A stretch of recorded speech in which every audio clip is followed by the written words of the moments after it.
Assalamualaikum warahmatullahi wabarakatuh. Alhamdulillah bi ni'matihi tatimmus shalihat. Wassalatu wassalam ala sayyidis sadat sayyidina wa maulana Muhammad sallallahu alaihi wasallam syafi'una yaumal qiyamah wa ala alihi wa sahbihi ila yaumil ma'ad. Allahumma salli wa sallim wa barik ala sayyidina Muhammad al-fatih lima ulik wal khatimi lima sabaq nasiril haqqi bil haqq wal hadi ila siratikal mustaqim wa ala alihi wa sahbihi hadza qadrihi miqdaril azim. Subhanaka la ilma lana illa ma 'allamtana innaka antal alimul hakim. Rabbi shrah li sadri wa yassir li amri wa hlul 'uqdatam min lisani yafqahu qawli. Amma ba'du. Ma'asyiral hadirin wal hadirat, mustami'in mustami'at, mukminin mukminat, wabil khusus segenap jamaah majelis taklim Musalah Nurul Iman yang mudah-mudahan senantiasa selalu dirahmati Allah Ta'ala. Alhamdulillah kita masih bersama orang-orang tua kita. Mudah-mudahan Allah Ta'ala sehatkan mereka, berikan daripada keberkahan umur dalam ketaatan kepada Allah Ta'ala, dan mudah-mudahan kita juga dimasukkan di dalam hamba-hamba yang bertakwa kepada Allah, diampunkan dosa-dosa kita semua, amin ya rabbal alamin. Alhamdulillah kita pada malam ini bertemu di akhir penghujung tahun 2024, artinya kita bertemu tahun depan. Untuk tahun ini, malam ini merupakan malam yang terakhir di tahun 2024. Mengingatkan kembali baik kepada kita yang punya anak cucu untuk tidak mengadakan acara-acara yang tidak lazim di malam 1 Januari atau di malam tahun baru Masehi, dan juga itu merupakan satu perbuatan yang maaf bukan yang harus dilakukan oleh umat Islam. Perbuatan-perbuatan yang banyak dilakukan oleh umat Islam itu adalah berzikir, kemudian maca sholawat dan lain sebagainya. Tak apa-apa kalau malam itu kita gunakan waktu itu untuk hal-hal seperti itu, tidak jadi masalah. Cuman yang kita ini galak-galak nunggu 00. Nunggu 00 itu apa yang ditunggu 00? Nah itulah yang ditunggu 0. Mestinya yang ditunggu tadi itu kita, kalau kita nunggu itu nunggu sholat berjamaah ya kan, masih mending. Ini nunggu 00.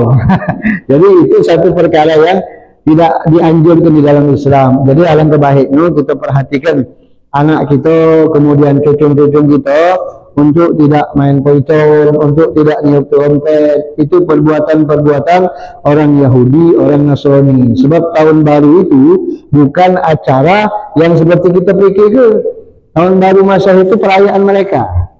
Mereka itu kan, Masehi itu kan bagi mereka itu kan Nabi Isa mereka arahkan. Ya, maka sama tadi Natalan itu kalau anak bagikan di WA ya, kalau kita mengucapkan selamat Natal itu sama baik kita berarti menyetujui Nabi Isa Tuhan. Sama baik kita berarti menyetujui Nabi Isa itu dilahirkan di tanggal 25 Desember. Sama baik kita menyetujui Nabi Isa itu matinya disalib. Jadi makanya 1 Januari itu juga perayaan mereka, bukan punya kita. Jadi kalau pacak kita udah usah ngurusi galuh. Masing-masing kita umat Islam ini yang ngerasa dirinya Islam, yang masih punya iman, ya nyago dirinya dewe, nyago keluarganya, nyago anaknya, nyago istrinya, nyago cucu dan lain sebagainya, untuk tidak melakukan perbuatan-perbuatan yang melanggar syariat Islam. Agak ditakut terjadi hal-hal yang tidak kita inginkan. Nah maka kita minta sama Allah, kalau pacak juga malam tahun baru itu anak kita udah usah keluyup-keluyupan, sebab banyak balaknya, banyak musibahnya, banyak bencananya. Agak terjadi apa-apa kita itulah yang sagonya. Jadi Ustaz, kalau kami kumpul di rumah nak makan ayam mana Ustaz? Kalau makan ayam tak mesti nak malam tahun barunya. Malam ni jadi ke wangi. Malam ni jadi kalau kata ke wangi. Jadi tak mesti nak malam tahun barunya. Biasa-biasa deh. Tak malam-malam biasa sudah. Tidak nak repotnya, tidak nak nyiapkan inian. Nah itu ingat ke baik. Jadi jangan sampai murka Allah turun kena ulah daripada kita memancing murkanya Allah Ta'ala. Mudah-mudahan kita dilindungi Allah, tidak melakukan hal-hal yang negatif di malam tersebut. Sebab kita ini kan ketemunya kayak malam Kamis. Malam Kamis itu sudah malam tanggal 2, tanggal 1 malam tanggal 2 jatuhnya kan, sudah lewat kita tuh. Jadi ingat ke baik, mudah-mudahan tidak terjadi hal-hal yang tidak dilakukan seperti biasa. Mungkin Mungkin dulu sebagian kita cek itu, tapi alhamdulillah sekarang ini sudah umat Islam mulai sadar, jangan tidak lagi melakukan hal-hal yang negatif. Ada juga yang masih yang tekak tadi, masih banyak juga. Ya itulah nafsu. Ya kalau baca kita masing-masing deh ngurus diri kita deh, ngurus keluarga kita deh. Insyaallah selamat galau kita. Tidak usah ngurusi wong, masing-masing ngurus deh, maka kita selamat galau insyaallah. Nah malam ini seperti biasa kita akan menyambung pembahasan daripada kitab Nasaih Diniyah, yang mana masih berbicara tentang masalah penjagaan terhadap perut. Wa qala alaihi salatu wassalam, Nabi Muhammad sallallahu alaihi wasallam bersabda, "Ma mala'a ibnu Adam wi'an syarran min batnihi. Hasbu ibnu Adam luqaimat yakunna sulbahu. Fa in kana la muhala fa sulusun li ta'amihi wa sulusun li syarabihi wa sulusun li nafasihi." Kata Nabi Muhammad, tidaklah anak manusia itu makan memenuhi perutnya dengan wadah yang buruk dari perutnya, menempatkan sesuatu yang buruk, mengenyangkan perut. Maksudnya dia mengenyangkan perut, istilahnya sampai tersenap makan itu tadi. Kata Rasulullah, kalau umpamanya seandainya tidak memungkinkan makan tersebut harus dimakan dan memang kepengen makan, kata Nabi Muhammad, bagi 3 perut itu. 1/3 untuk makanan, 1/3 untuk minuman, 1/3 untuk napas. Jangan dihabis. Kalau perut itu kenyang ke perut, tidak katik jatah untuk napas, tidak katik jatah untuk minum. Jadi dibagi. Kalau seandainya tidak memungkinkan untuk makan yang sedikit, sudah kata Rasulullah, bagi 3 perut itu. 1/3 untuk makan, 1/3 untuk minum, 1/3 untuk napas. Jadi ada haknya masing-masing. Napas lancar. Kita kalau kekenyangan bengek. Ya, kalau perut kenyang itu, bukan main, mengas. Ya, mengas kan? Langsung tegak mengas. Jangan ditidur, itulah galak kena lambung. Galak cepat kena lambung, habis makan galak nguling. Itu cepat kena lambung, cepat kena mah. Itulah gitu. Makanya sebenarnya jangan sampai kenyang makan itu. Jadilah standar, dikit jadilah. Aja kalau lapar, makan lagi. Bukan tak boleh makan, sudah kan nak makan 10 kali sehari, walaupun Nabi makannya 2 kali sehari. Cuman kita tahulah, kita nak baca melek Rasulullah, kita makan dikit. Kalau lapar makan lagi. Jangan ngantem langsung makan, ngadep langsung selesai. Tidak meninggali lagi, ngabisi langsung. Nah itulah senap. Kalau dia sudah senap, isi perut kita itu sudah rusak. Pikiran kita sudah rusak. Kalau perut kenyang itu pikiran rusak pikiran. Ngapal saya. Maka di pesantren itu tidak boleh murid-murid makan kenyang.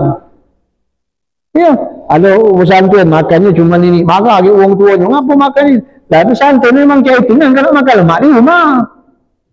Ya, sebab kalau orang makan kenyang di pesantren itu ngapal saya, bangun saya, ibadah saya. Makanya dia lagi makannya 3 kali sehari makannya, batasi. Kalau di pondok anak di Dalwa itu dibatasi. Iwak tak boleh lebih dari sikok, jatah nasi sekian. Kalau kamu masih nak makan, ya belajar deh. Kenapa? Supaya murid tadi bangun malam. Sebab saya bangun jam 3 lah bangun. Surabaya lebih cepat beduknya daripada Palembang. Lebih cepat dia, beda setengah jam. Ya, 20 menit sampai setengah jam beda. Jadi apa namanya? Memang dia tahu di seperti itu. Memang benar. Kalau perut itu kenyang, males.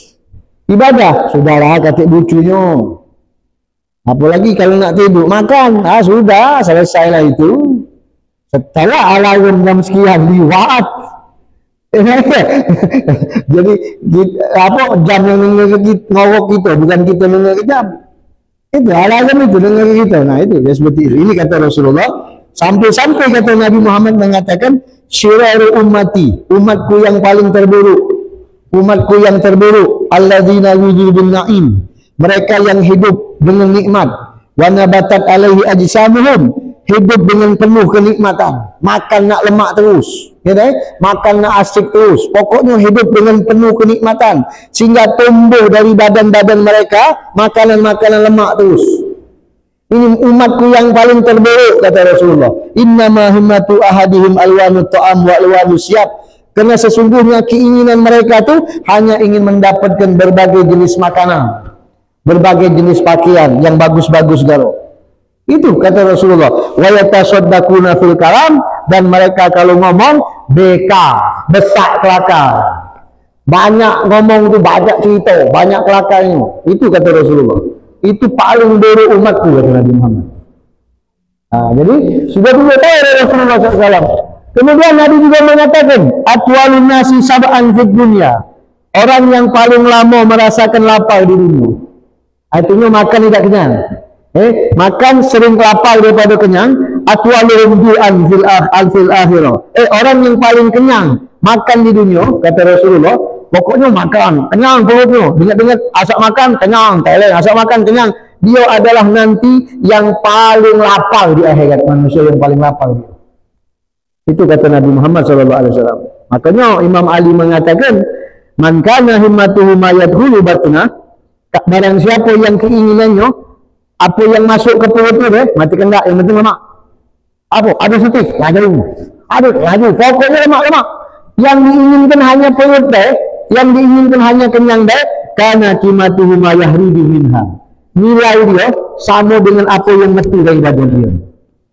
Nilai dia sama dengan apa yang keluar dari badan dia. Itu nilai dia. Kalau dia hanya mau fokuskan ke makan lemak, itu nilai dia, tak kata ego. Makanya itu juga pernah dikatakan oleh Rasulullah SAW. Tak kata yang apa yang kita metukan itulah nilai kita. Seperti itu. Nah, maka bagi kita mukmin, hendaklah ayakupa nafsah anis syahwat. Kita jaga diri kita ni daripada nuruti nafsu, nurut syahwat. Memang kalau kepengen kalau ada udang bakar, masya Allah, tengok gambar lagi gila, di mana restoran? Oh, ada. Pokoknya pengen yang lemak-lemak, ngurusin syahwat, ngejar syahwat. Itu mukmin yang sejati bukan kayak itu. Dia menjaga syahwatnya. Makan boleh, silahkan, tak apa-apa. Kita ngajak keluarga makan, silahkan, tak ada masalah. Cuman kan sekali-sekali, tidak tiap hari, namanya kan, ya silahkan. Ini ngubah nafsu, nak lemak tu lah. Makanya kata Nabi Muhammad SAW itu, apa namanya? Orang mukmin itu, dia makan menurut kehendak bininya. Kalau orang mukmin, kalau orang munafik makan menurut kehendak dia. Itu kata Rasulullah. Ada riwayatnya. Kalau orang mukmin makan menurut kehendak bininya. Mana maksudnya? Kita kan kalau di rumah kan untuk belanja. Taklah bini kita ngatur masaknya, benar tak? Ya, itu orang mukmin. Jadi menurut kehendak bininya. Tapi orang munafik makan menurut kehendak dia. Kalau kau tak masak itu aku nak makan. Nah, itu orang munafik kata Rasulullah. Makanya kita makan ala kadarnya, seadanya. Tidak boleh boros. Ada yang berapa di rumah? Ada yang 3, yang 4. Cukup 50. Sudah beli 50. Sudah. Aja umpama malam kita belajar malam. Biarlah kita makan dulu sampai sore, habis sikit malam selesai. Kalau umpama masih lapar, ya kita apa ada juga. Jangan boros, beli banyak-banyak, ya malam lebih mubazir, ya tak boleh. Nah, seperti itu. Jadi makan, jaga syahwat, zuhud di dunia. Itu orang mukmin ciri-cirinya. Wa idza akala, kalau orang mukmin itu makan, falyaktasir ala madina syaba. Dia pasti akan meringkas. Dia tidak akan sampai kenyang. Wal ya'kul ma wujida minal halal min ghairi qasdin. Makanlah apa yang didapat dari sesuatu yang halal tanpa ada tujuan lima kana alazzu wa faqalit taba. Tanpa ada tujuan mencari sesuatu yang lezat. Kalau tak lemak ada makan. Kalau tak lemak tidak makan. Itu bukan ciri-ciri orang mukmin. Bahkan kalau bisa kita cari sesuatu yang keras, sesuatu yang bisa mendekatkan kita kepada ketakwaan kepada Allah Ta'ala, sesuatu yang pacak kita makan, menjauhkan dari syahwat. Itu yang apa? Yang bisa menyebab kita mengikuti para salaf kita. Tengok Nabi Muhammad SAW. Berapa Rasulullah itu paling banyak makanan Nabi itu gendum. Nabi itu karena aksaru ta'ami Rasulullah minas syair. Paling banyak makanan Rasulullah itu dari gendum. Ya. Wakana yu'janu, kadang-kadang beliau itu ngadon gendum itu dibuat roti. Gendum tadi dibuat roti min ghairi ayyun khala, tanpa disaring. Gendum kasar itu langsung dibuat oleh Rasulullah.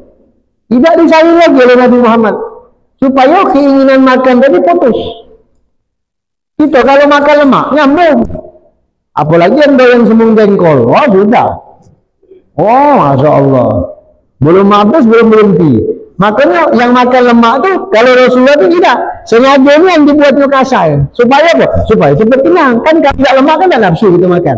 Stop makan kita. Itu maksudnya. Jadi, kalau cek itu buat apa kita? Buat nyari duit, bukan buat makan. Makan untuk hidup, apa hidup untuk makan? Kita ini makan untuk hidup, apa hidup untuk makan? Makan untuk hidup, bukan hidup untuk makan.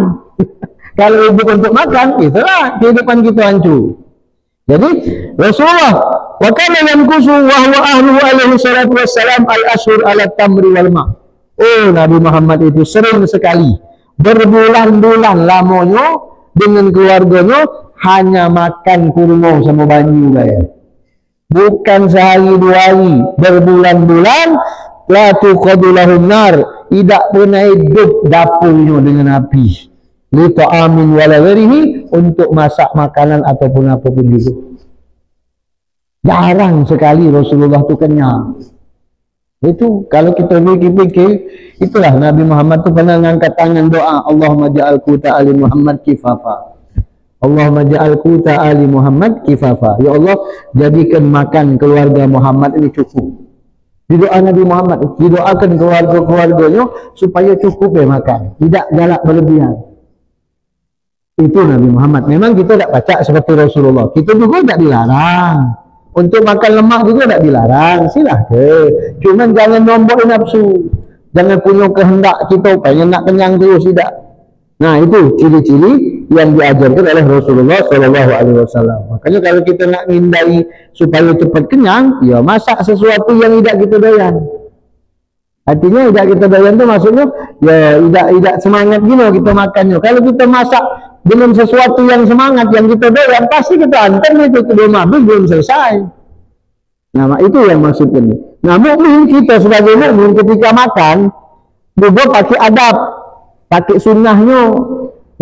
Maca bismillah, tutup dengan alhamdulillah, tangan kanan, makan tempe juga, tangan kanan, ngeluk cukur, tangan kanan, yang tempe tangan kanan, ngeluk cukur tangan kiri, sama baik, kanan nggak lombek, cucel kan, lombek, ngeluk cukur, itu adab gitu, cara duduknya dan lain sebagainya.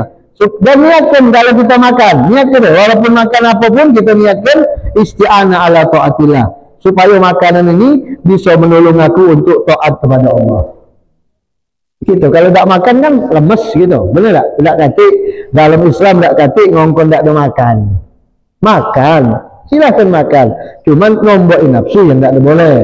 Niatkan untuk isti'anah ala taatillah wa taqawi ala ibadatihi. Supaya kuat ibadah. Niatkan supaya kuat ibadah dan pakai adab-adab yang disunnahkan Rasul SAW. Kalau nak lemak makan, karena ini solusinya, makan lemak boleh pahala. Makan apa lah? Makan hidangan, bukan hidangan yang dimakan. Kalau hidangan dimakan, kita baca. Makan pakai sama hidangan, dengan hidangan. Kita makan dengan anak bini kita pakai hidangan. Cobalah untuk tes. Cepat kenyang gitu. Iya, cepat kenyang dan barokah pula. Iya, makanya anak kalau tiap Jumat di rumah itu makan hidangan. Kalau anak khutbah Jumat langsung balik anak. Kenapa? Sebab anak ngejar di rumah nunggu. Kalau anak tak balik, nunggu anak datang. Sunnah hukumnya. Makan hidangan tuh sebelum kita melepaskan tangan kita terakhir untuk nutup makan, itu dosa-dosa kita diampuni Allah. Dosa-dosa kita tuh diampuni Allah Ta'ala. Itu sunnah kan. Itu kalau lemak sudah. Mana kita kan kalau hidangan kan terbagi batas makannya. Tak mungkin nak banyak gitu. Nah, kalau umpama kita nak nambah ya itulah tadi kita jago. Batas ini kita makan, semangat makannya boleh pahala. Itu sunnah yang diajarkan oleh Rasul SAW. Mudah-mudahan kita bisa mengamalkan sedikit banyak apa yang diajarkan oleh Nabi Muhammad SAW. Nah, sekarang kita masuk masalah al-farju, kemaluan. Kemaluan. Fahidzuhu muhimmun. Menjaga kemaluan itu adalah perkara yang sangat penting. Wa amruhu muhtarun. Sebab perkara ini, yang siko ini, itu sangat berbahaya. Yang siko ini urusannya bahaya. Tidak ada main-main yang siko ini. Ini katanya. Wa abad asnallah fi kitabih alal mu'minin. Dan Allah telah memuji orang-orang mukminin dalam Al-Quran. Di dalam Allah mensifati mereka, walladzina hum li furujihim hafizun. Mereka adalah orang-orang yang selalu menjaga kemaluannya. Wa illa ala azwajihim, kecuali terhadap istri-istrinya. Au malakat aimanuhum, atau budak-budaknya, budak betina dulu kalau kata, sekarang enggak kata. Zaman dulu. Fa innahum ghairu malumin, kalau mereka ini tidak tercela, silakan isi. Ya deh. Fa man tawa wara'a zalika, barang siapa yang berusaha melangkahi hal itu, melakukan hal itu di luar hal yang ditentukan tadi, fa ulaika humul adun, mereka adalah musuh Allah. Itu, ya. Jadi artinya menjaga kemaluan itu sesuatu yang penting. Sampai-sampai Nabi Muhammad SAW itu pernah ditanya. Nabi pernah ditanya an aksari ma yudkhilun nas an-nar, tentang yang paling banyak masukkan manusia ke dalam neraka. Apa hal yang paling banyak masukkan manusia ke dalam neraka? Maka Nabi menjawab al-ajwafani, dua lubang.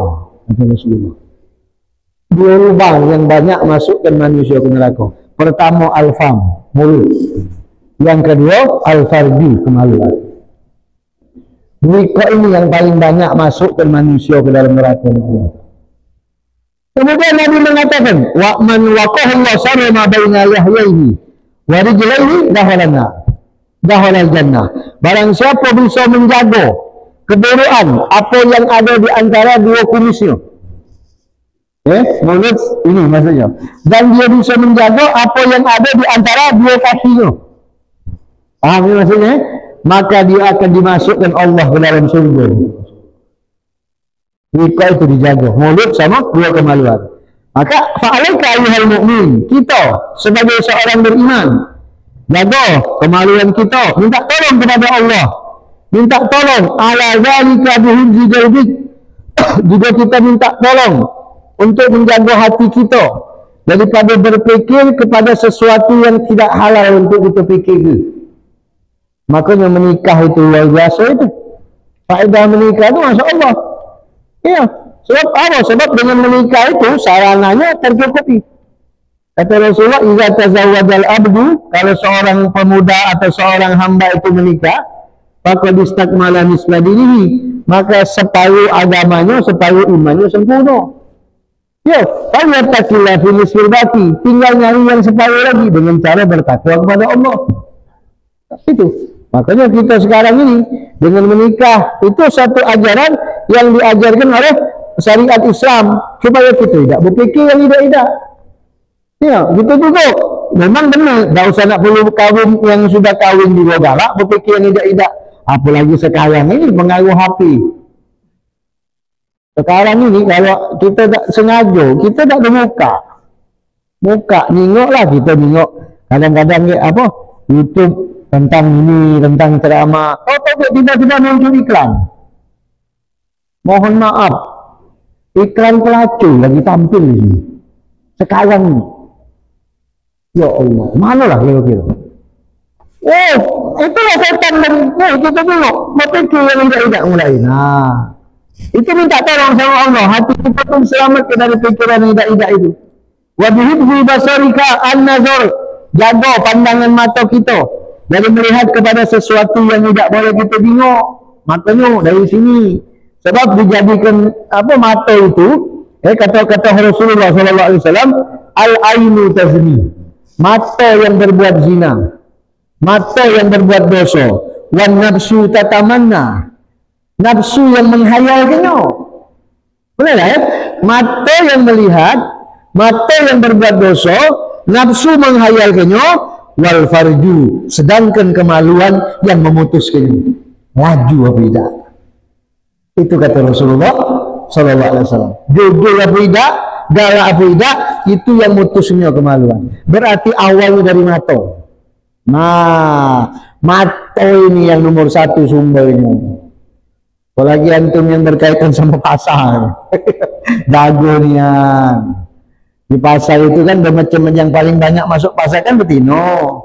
Jarang, lanang ada juga jarang, banyak betino. Jaga pandangan mata kita.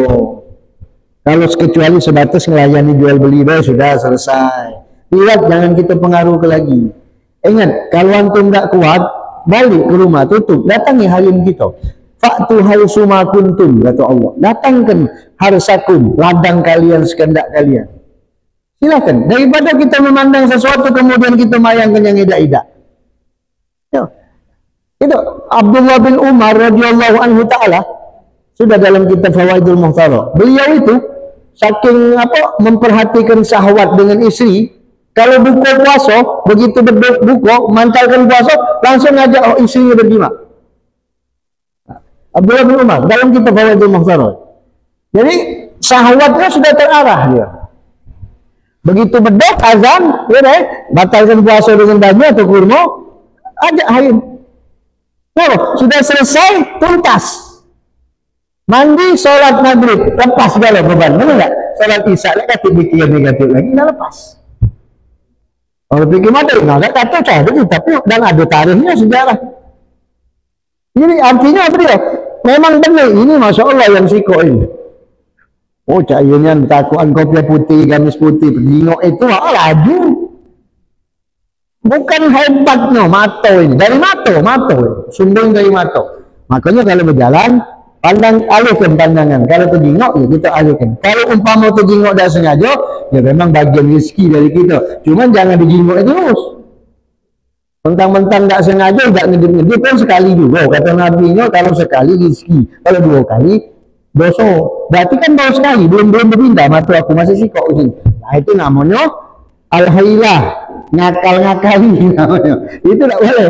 Nah jadi mata kata Rasulullah SAW.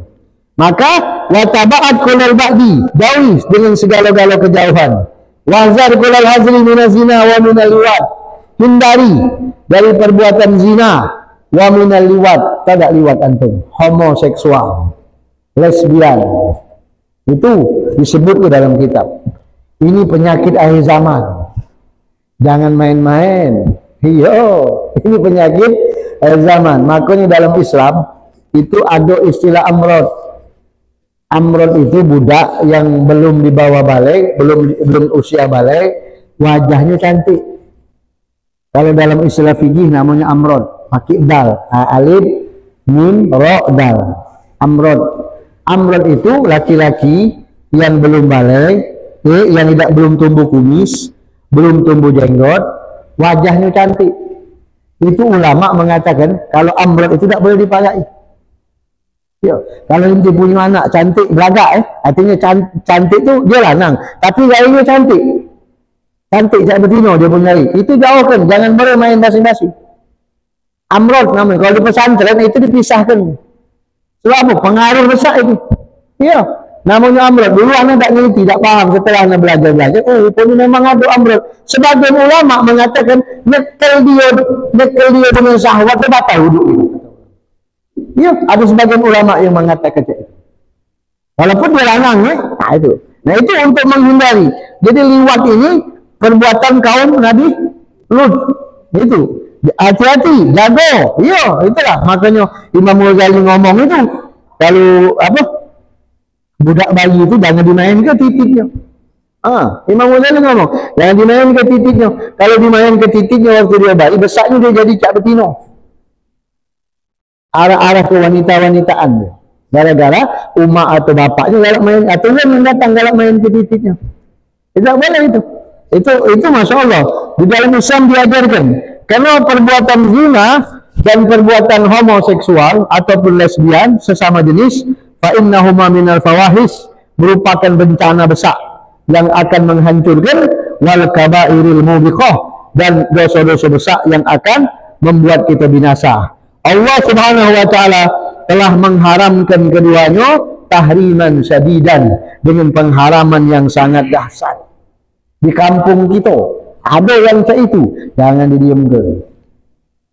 Lapor itu tidak nanggapi, baik tindakan dari warga. Yo, ada kemarin ada sikat tempat. Wong itu ngomong, Ustaz, ada sepulan tak datik bini lagi, Ustaz. Dia punya gewang lanang duduk serumah. Nama dia. Dia ni agak banci-bancian wongnya, agak gulai apa gemulai wong lain duduk sama dia serumah. Kami ni bukannya suzon, cuman kami ini curiga. Dia mak mana? RT tak nanggapi. Tidak boleh seulang. Nah sekarang, ya memang benar, kita cari bukti dulu. Kita cari bukti, apa kita gerbek, ya, apa kita dudukkan CCTV, atau kita dudukkan kamera dan lain sebagainya. Kalau memang kedapatan, jangan didiamkan itu. Jangan didiamkan, dibubarkan itu perkara dahsyat itu. Apalagi di kampung kita ada yang itu, na'udzubillah min dzalik. Betino sama betino, kan banyak sekarang betino calanang. Jadi, apa namanya, anang ino. Dikatakan betino lanang, dikatakan lanang betino. Bingung, ini lanang apa betino? Tapi lain lanang, datanya betino. Kenapa? Dadanya bengkak. Umpama, betino berarti. Banyak, itu. Makanya Rasulullah SAW itu sangat mengancam orang-orang yang menyerupai laki-laki, menyerupai betino, betino menyerupai laki-laki. Tak demen Rasulullah SAW. Sampai Nabi mengatakan, kata Rasulullah SAW, dan satu riwayat dari Abu Hurairah, kata Rasulullah, arba'atun yusbihuna fi ghadabillah. Ada 4 kelompok manusia, pagi-pagi buta, sudah Allah murka sama dia. Dia belum melakukan apa-apa, pagi-pagi itu sudah Allah murka dengan dia. Ada 4 kelompok manusia. Kemudian, wayamsuna fi suhtillah. Di waktu sore Allah sangat benci dengan dia. 4 kelompok ini. Maka sahabat bertanya, man hum ya Rasulullah? Abu Hurairah bertanya, siapa mereka wahai Rasulullah? Kata Nabi Muhammad mengatakan, al-mutasabbihuna minar rijal bin nisa. Laki-laki yang menyerupai betino. Maksudnya mana? Menyerupai betino ini dari gerak 100% menyerupai betino. Jadi banci. Nah, ada ulama mengatakan pakaian betino. Kalung, antingan, itu mutasabbih Indonesia itu. Lanang maki antingan, lanang maki kalung, sama. Tapi kalau kalungnya buat ubat, ya masalah.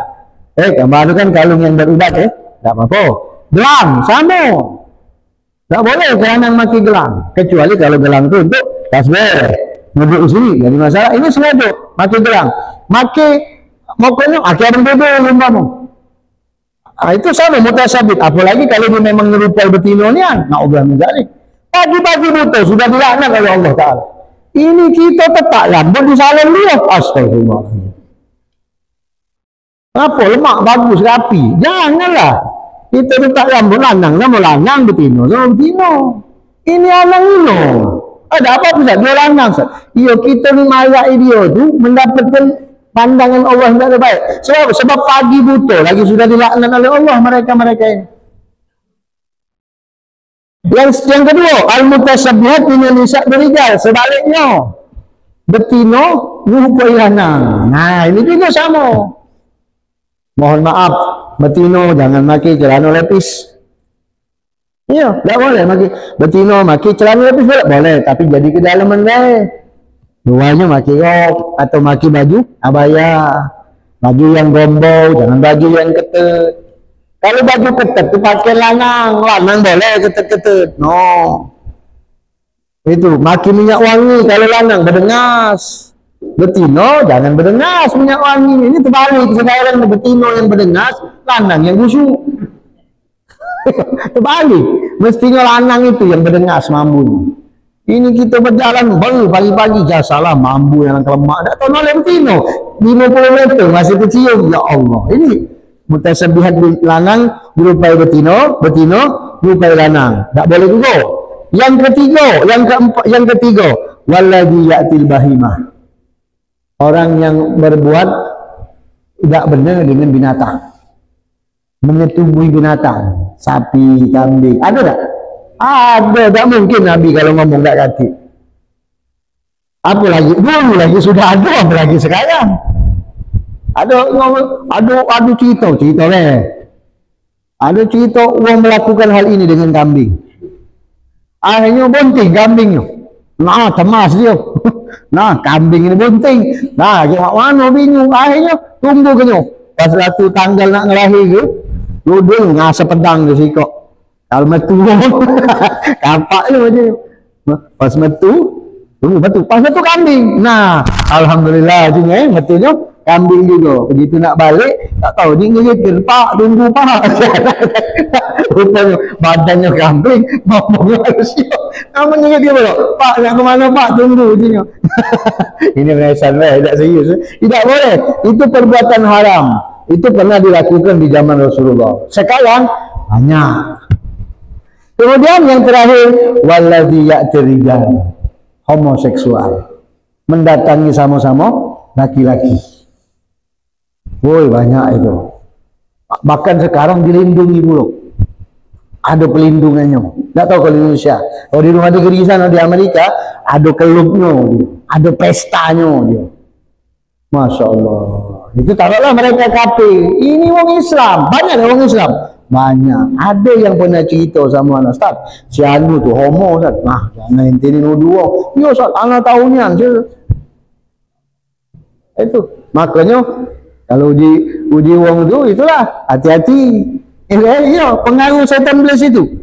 Nah, seperti itu. Ini yang disebutkan oleh Rasulullah sallallahu alaihi wasallam. Kemudian Nabi bersabda, la yazni zani hina yazni wa huwa mu'min. Tidaklah orang yang berzina ketika dia melakukan zina dalam keadaan beriman. Tak kata iman.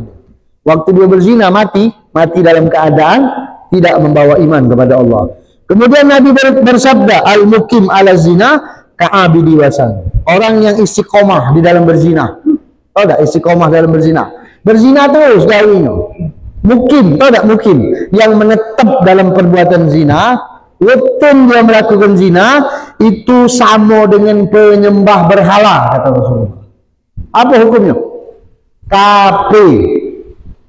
Berzina itu kafir, sama seperti penyembah berhala. Maksudnya itu baca dihukumi kafir dia. Kalau dia mukim di dalam berzina. Kemudian inna zunat ya'tuna. Nanti kata Rasulullah, para penzina nanti mereka ya'tuna tasta'inu furujahum naron. Nanti di hari kiamat mereka akan datang dalam keadaan kemaluan mereka tuh berubah jadi api, menyala seperti dengan api. Kemaluannya tuh api kan. Ini kata Rasul sallallahu alaihi wasallam. Kemudian Nabi bersabda, ada 3 kelompok manusia. Salah satu la yukallimuhullahu yaumal qiyamah. Tidak akan diajak bicara oleh Allah. Wala yuzakkihim, tidak akan dibersihkan Allah dari dosa-dosanya. Wala yanzuru ilaihim, tidak akan ditoleh atau dipandang oleh Allah Ta'ala di hari kiamat. Walahum azabun alim, mereka akan mendapatkan azab yang sangat pedih. Ada 3 kelompok manusia, kata Rasulullah. Bayangkanlah, kalau Allah sudah ngomong macam ini, Nabi tak mungkin menunjuk syafaat. Kalau Rasulullah menyatakan seperti ini, tidak mungkin Rasulullah menunjuk syafaat ini. Sebab Allah sudah ada demen sama dia. 3 kelompok. Siapa? Syekhun zani, wong tua yang berzina. Wong tua sudah tua berzina. Mestinya ibadah sama Allah. Ini berzina. Tidak bakal dilihat oleh Allah. Tidak bakal dipandang oleh Allah di hari kiamat aja. Kemudian yang kedua, malakun kazab, pemimpin yang pendusta, pejabat pendusta atau raja yang pendusta. Tidak bakal dipandang Allah Ta'ala. Nyanyi-nyanyikan ayatnya, ajak ini turun. Mula tanggal 1 Januari ke turun. Mula tanggal sekian ke ini turun. Tapi ternyata malah membohongi rakyatnya. Itu termasuk daripada ancaman Rasul SAW. Kemudian yang ketiga, nah ini kata buangannya. Yang ketiga ini a'ilun mustakbirun, wong miskin yang sombong. Nah kata buangannya yang 3 ikut ini. Sudah miskin sombong pula. Sudah miskin buntu semayang tidak, berdiri terus, ngutang terus, bukan main kata buangan ini. Kalau usahakan dia akhirat ini nggak ada hidupnya, apalagi di akhirat aja. Ini kata Nabi Muhammad SAW. Kemudian ada lagi pesan Rasulullah, inna zina yajlibul faqr. Orang yang berzina atau perbuatan zina itu akan mendatangkan kefakiran. Wong yang berzina itu tadinya kaya, dia pasti akan jatuh miskin. Antum darah buktikan. Berzina itu akan menjatuhkan orang miskin, akan menjatuhkan orang fakir. Ini kata Rasulullah sallallahu alaihi wasallam. Ada riwayat dari Nabi Muhammad. Nanti ketika manusia tegak di padang mahsyar, ya'ti ala ahli mauqif rihun muntaninah. Nanti ada bau yang sangat busuk. Ketika kita nanti berdiri di padang mahsyar, Itu tiba-tiba ada datang bau yang sangat busuk sekali. Tu'zikul barun wa fajir. Bau itu akan mengganggu wong-wong yang baik ataupun wong yang tidak baik. Kan di padang mahsyar itu kan dicampur kan dari sikok. Yang baik atau yang tidak baik terganggu dengan bau ini. Bau sekali. Sampai dikatakan ghayatul adza, mereka sangat terganggu, lipak-lipak, hampir termuntah-muntah, mambui, busuk minta ampun. Sudah di sana pengap, keringat banyak, ya kan? Pengap pula, gelap pula. Bau ini pula, mana kira-kira? Kita kalau duduk, kita di ruangan yang gelap, tertutup, ya kan? Hawa katik, bau busuk, bangkit, mana gitu? Kalau tak mati gitu, iya. Nah, busuk, nganggu pula, fayuqalu lahum. Lalu ada yang ngeriakkan, mampu apa ini ya Allah, mampu apa? Dijawab, inilah bau furuduz zunat, kemaluan-kemaluan para penzina. Agak bau di hari kiamat agak nganggu wong yang ada di padang mahsyar. Nah, na'udzubillah min dzalik ya Allah, mudah-mudahan kita selamat ini. Tinggal kita dulu nyagongnya diri kita dengan keimanan kita. Sampai Nabi Muhammad menyatakan dalam hadis yang sahih bahwasanya Rasulullah melihat para penzina laki-laki dan para penzina perempuan fi misli tatawur, di atas sebuah tatawur itu tahulah pedapian. Pada apa namanya? Tempat api itu apa namanya? Pengapian, dapur di pucuk kuali, diletakkan di situ. Ya'tihim lahabun nar, disambal oleh api neraka. Disambal oleh api min asfalihi, dari bawah api nyambalnya. Wayasihuna, mereka berteriak nyerit-nyerit kepanasan. Wayartafiuna, diangkat lagi, duduk lagi, sambal oleh api. Terus kata Rasulullah, inilah yang akan mereka rasakan dari berbagai macam azab dari alam barzakh sampai akhirat nanti. Ya, lemaknya sesaat, lemak sesaat. Begitu selesai, habis amal kita. Iya, sekali deh berzina, langsung habis amal kita. Berapa puluh tahun deh kita solehah, hidup kita soleh, langsung habis amal kita. Antum ngaji Quran sembuh saya, sembuh saya berzina, habis amal kita. Sayang nggak? Itulah berusaha semaksimal mungkin untuk taat dengan Allah. Cuman gara-gara betina sikok ini kita bisa melakukan perbuatan itu, ya Allah. Coba kalau kita renungkan dalam akal sehat. Makanya syahwat itu pacak dilawan dengan akal sama ilmu.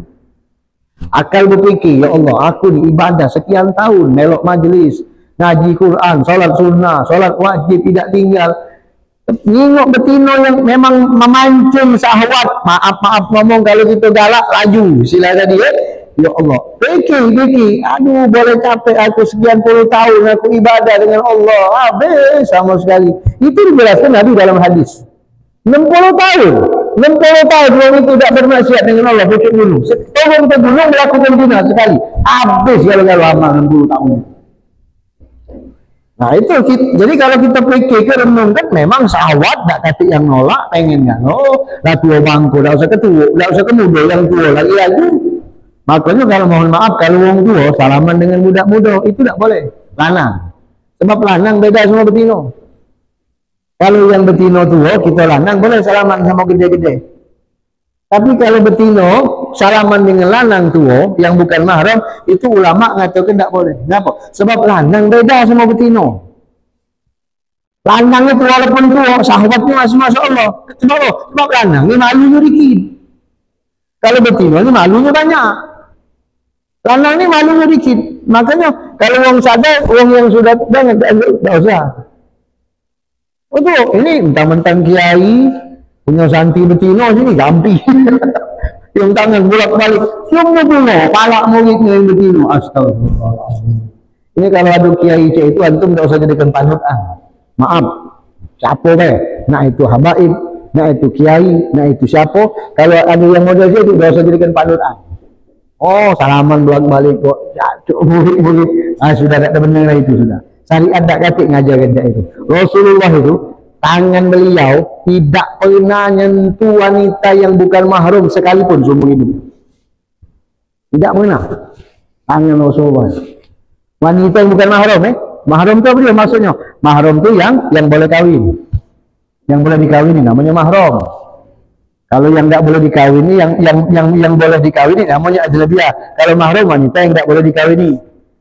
Kalau apa? Kalau ajnabiyah wanita yang boleh dikawini. Nabi tidak pernah menyentuh wanita yang tidak boleh dikawini seumur hidup beliau. Qad itu kalimat qad itu tidak pernah sama sekali.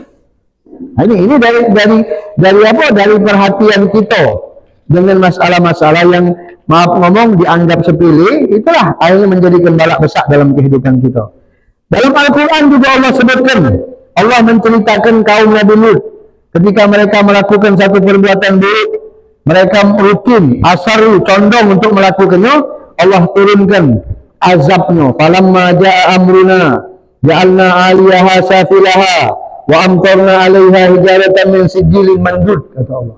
Dan ketika datang perintah kami, datang hukuman kami, maka kami jadikan pucuk dari bawah jadi pucuk, dibulak-balikkan oleh Allah Ta'ala.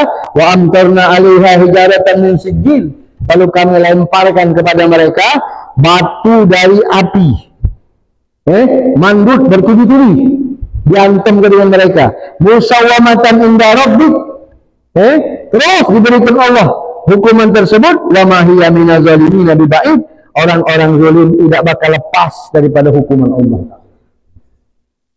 Kalau kita fikir, subhanallah, Nabi kita Muhammad itu pernah berdoa dengan Allah agar kita ini tidak mendapatkan bala atau bencana seperti kaum-kaum Nabi sebelum kita.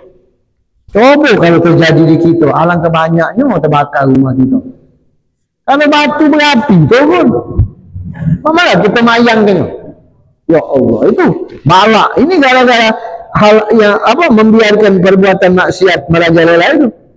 Diceritakan dalam riwayat, ada dua orang laki-laki, karena ya'malani hadhil fahisha, dia melakukan dua perbuatan ini. Dua laki-laki ini melakukan perbuatan kaum Nabi Lut, yaitu homoseksual, fi baitin, dalam satu rumah, wa min fauqi sathihi, dan dari atas, dari pucuk atapnya, hajarun minal hijarah, tiba-tiba ada batu dari batu, allati arsalat ala qaumin Lut, yang batu tadi memang Allah pernah kirimkan kepada kaum Nabi Lut.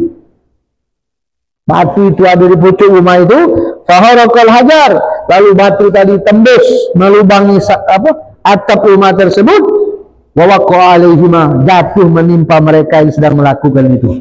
Fa ahlakahuma, binasa, hangus. Fa balagha dzalika ba'du salaf, maka hal itulah sampai kepada sebagian salaf kita.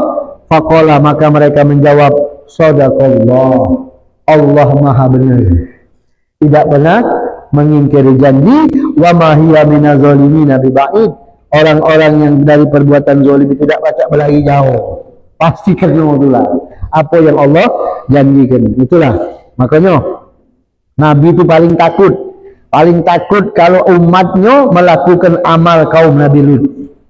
Paling takut Rasulullah itu, sampai Rasulullah mengatakan, la'anallahu sab'atun min halqihi min fawqi sab'i samawat. Ada Allah melaknat 7 macam dari makhluknya, dari langit yang paling atas sana Allah turunkan laknatnya. Waraddatil laknat ala wahidin minhum sarasan, sikok kelompok dilaknat 3 kali oleh Allah Ta'ala. Sikok kelompok itu dilaknat 3 kali. Mal'un, mal'un, mal'un, 3 kali kalimatnya. Siapa yang mal'un? Man amila amala qaumi Lut, orang yang melakukan amalan perbuatan kaum Nabi Lut. 3 kali dilaknat Allah Ta'ala. 4-nya sekali-sekali kan. Yang sikok itu 3 yang dilaknat oleh Allah Ta'ala. Itu saking dahsyatnya. Yang kedua, yang keempatnya, laknat Allah turun kepada orang yang menyembelih tanpa menyebut nama Allah. Yang kelima, mal'un man ata syai'an minal bahaim, terlaknat bagi orang yang melakukan hubungan dengan binatang. Yang keenam, mal'un man aqqa walidayh, terlaknat bagi orang yang mendurhakai kedua orang tuanya. Tidak, ini sikok-sikok. Kemudian bukan yang keenam ini, yang Lut tadi sikok, dilaknat 3 kali. Kemudian yang menyembelih tanpa menyebut nama Allah yang kedua. Yang ketiga, yang mendatangi berbuat zina dengan binatang. Yang keempat, yang dilaknat Allah yang durhaka kepada orang tua. Yang kelima, mal'un man jama'a bainal mar'ah wa uhtiha, terlaknat bagi orang yang mengumpulkan kakak beradik jadi bininya.